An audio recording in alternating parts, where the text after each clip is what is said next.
દેવરાજનગરના 3 મકાનોને તસ્કરોએ નિશાન બનાવી ચોરીને અંજામ આપતા પોલીસ સમક્ષ રાવ।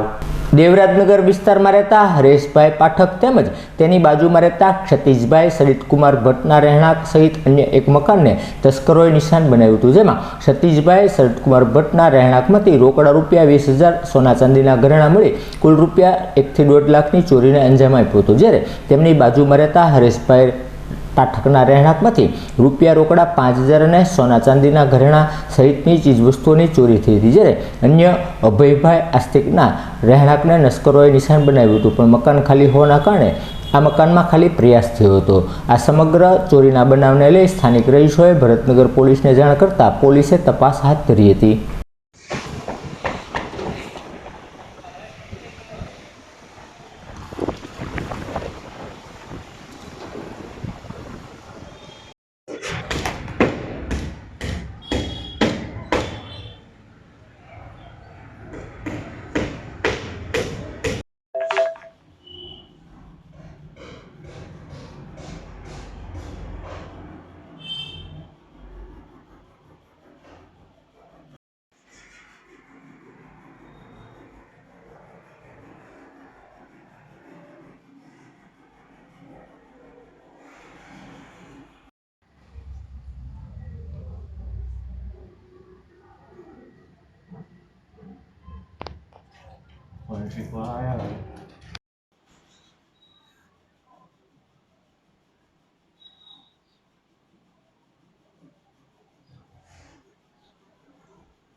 કયા મીડિયામાં રમેશ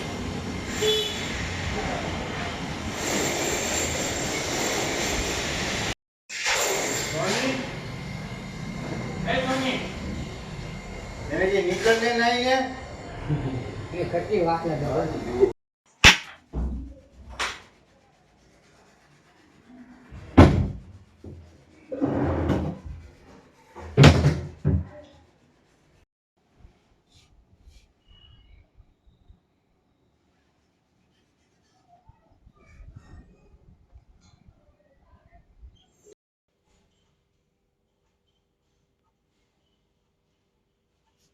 Bengali?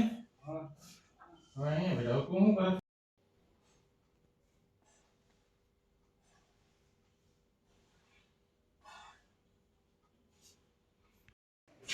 હાલ ને પોલીસ સ્ટેશન જઈએ એટલે પોતે એક કામ हालो जी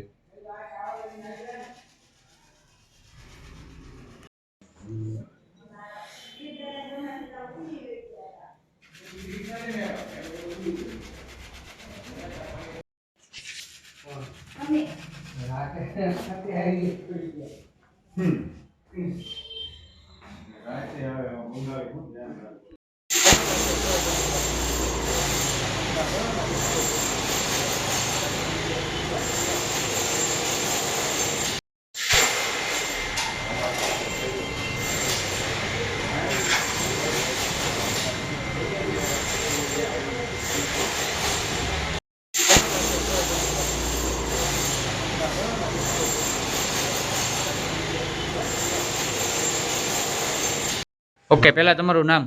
મારું નામ ક્ષિતિજ ભટ્ટ, દેવરાજનગર 149B।